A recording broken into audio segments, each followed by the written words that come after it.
Viewers, آج کا ہمارا موضوع ہے حضرت عمر رضی اللہ تعالیٰ عنہ کے عدل و انصاف کا واقعہ۔ امیر المومنین حضرت عمر فاروق رضی اللہ تعالیٰ عنہ کا دربار خلافت کھلا ہوا تھا۔ مقدمات پیش ہو رہے تھے۔ مظلوم کی داد رسی کا سلسلہ جاری تھا کہ ناگہاں ایک خوبصورت نوجوان کو 2 آدمی پکڑے ہوئے لائے اور فریاد کی، امیر المومنین، اس ظالم سے ہمارا حق دلوایا جائے، یہ ہمارے بوڑھے باپ کا قاتل ہے۔ امیر المومنین نے خوبصورت نوجوان کی اشارہ کرتے ہوئے فرمایا، تم صفائی میں کچھ کہنا چاہتے ہو تو کہہ سکتے ہو۔ نوجوان نے بیان دیا کہ میرا ایک اونٹ باغ میں چلا گیا تھا، باغ کے بڑے مالک نے پتھر مار کر میرے اونٹ کی آنکھ پھوڑ دی، میں نے بھی پتھر کھینچ کر اسے مارا۔ میرا ارادہ اس کے قتل کا نہیں تھا، لیکن میری شامت سے وہ مر گیا۔ امیر المومنین نے فیصلہ صادر کرتے ہوئے فرمایا، چونکہ تم نے ایک بالغ جرم کر لیا، اس لیے اسلام کے قانون کے تعزیرات کے مطابق تم سے قصاص لیا جائے گا، یعنی خون کا بدلہ خون۔ نوجوان نے نہایت ادب کے ساتھ عرض کیا، اسلام کے قانون اور عدالت کے سامنے میں اپنا سر تسلیم خم کرتا ہوں، لیکن اتنی بات عرض کرنے کی اجازت چاہتا ہوں کہ میرا ایک نابالغ بھائی ہے، باپ نے مرتے وقت اس کے حصے کا سونا میرے حوالے کر دیا تھا، میں نے اسے ایک ایسی جگہ دفن کر دیا ہے جس کا علم میرے سوا کسی کو نہیں۔ اگر میں سونا اس کے حوالے نہ کر سکا تو قیامت کے دن اپنے باپ کو منہ دکھانے کے قابل نہ رہوں گا، اس لیے مجھے 3 دن کی مہلت دیجیے، میں اپنے فرض سے سبکدوش ہو کر واپس آ جاؤں تو مجھ پر قصاص جاری کیا جائے۔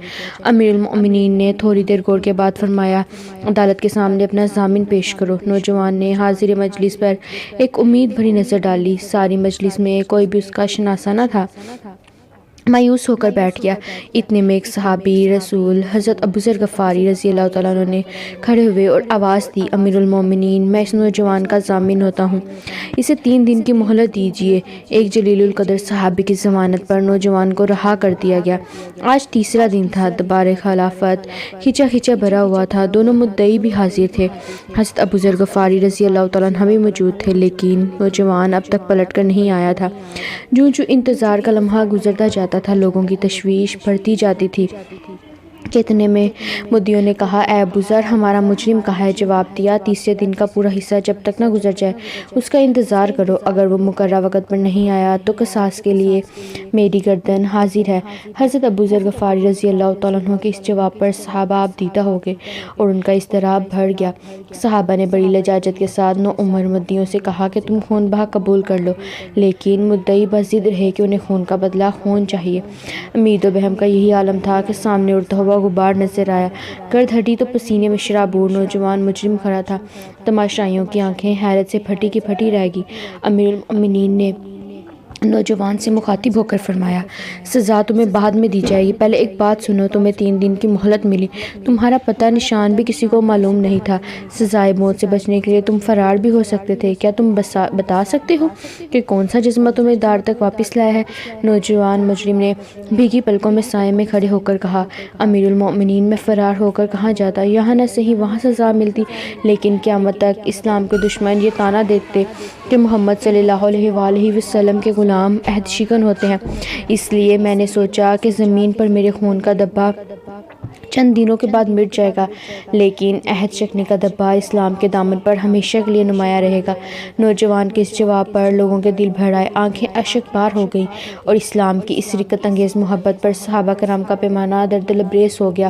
اب امیر المومنین حضرت ابوذر غفاری رضی اللہ تعالیٰ عنہ سے مخاطب تھے، اے ابوذر، تم بغیر سوچے سمجھے ایک ایسے شخص کے ضامن بن گئے جس کے ساتھ نہ تمہاری کوئی شناسائی تھی اور نہ اس کے پتے سے ہی تم واقف تھے۔ ایک راہگیر پردیسی کی سزائے موت کا بار تم نے اپنے سر پر لے کر کتنا المناک قدم کیا تھا، اگر خدا نخواستہ وہ نہ آتا تو آج ابوذر غفاری کے ماتم میں مدینے کا کیا حال ہوتا؟ حضرت ابوذر غفاری رضی اللہ تعالیٰ عنہ بے تاب ہو کر کھڑے ہو گئے اور عرض کیا، اے امیر المومنین، ایک ابوذر نہیں، 1000 ابوذر پیارے نبی پاک صلی اللہ علیہ وآلہ وسلم کی ادائے رحمت پر قربان ہے۔ ایک غریب الوطن مجرم تاجدار کونین کے غلاموں کے درمیان کھڑا پناہ ڈھونڈ رہا تھا، اس کے چہرے کی افسردگی اور نگاہوں کا یاس مجھ سے نہ دیکھا گیا، میں نے سوچا کہ وقت کا قافلہ گزر جائے گا، نشان قدم باقی رہے گا، کہیں آنے والی دنیا یہ نہ کہہ دے کہ محمد رسول صلی اللہ علیہ وآلہ وسلم کے غلاموں میں اتنی بھی غمگساری کا جذبہ نہیں تھا کہ اپنے ہی ایک بھائی کو 3 دن کے لیے پناہ دیتے۔ امیر المؤمنین کیا یہ تانا مدینے کی بھری آبادی میں ایک غریب الوطن مجرم کو کوئی ضامن نہ مل سکا؟ ہمیں مر جانے کے لیے کافی نہ تھے، ہم ضامن نہ ہوتے آج ہماری مشترکہ موت کا دن تھا۔ حضرت ابو ذر غفاری رضی اللہ تعالیٰ عنہ جواب دے کر جوں ہی بیٹھے دونوں مدعی کھڑے ہو گئے۔ امیر المؤمنین، تحریک کی شہرہ روشن کرنے میں ہم کسی سے پیچھے نہیں رہنا چاہتے۔ ہم بھی یہ برداشت نہیں کر سکتے کہ آنے والا مورخ نبی پاک صلی اللہ علیہ وآلہ وسلم کے غلاموں کو یہ طعنہ دے کہ ان میں اتنا بھی جذبہ رحم نہیں تھا کہ واپس لوٹ کر آنے والے مجرم کو معاف کر دیتے۔ امیر المؤمنین، گواہ رہیے کہ ہم اپنے باپ کے خون کا دعویٰ واپس لیتے ہیں اور دل کی عطا گہرائیوں سے اپنے ایک بھائی کو معاف کرتے ہیں۔ مدعی ابھی بیان ہی دے رہے تھے کہ عدالت فاروقی مبارکباد کے شور سے گونج اٹھی۔ ہر آنکھ خوشی میں پرنم تھی، ہر چہرہ شگفتہ تھا، ہر نظر مخمور تھی اور ہر دل بادۂ مسرت میں سرشار تھا۔ لیکن وطن کا کارواں یہ درد انگیز نظارہ دیکھ کر حیران تھا، حیرت سے دیکھتا رہا کہ کیا وہ وقت پھر پلٹ کر نہیں آ سکے گا۔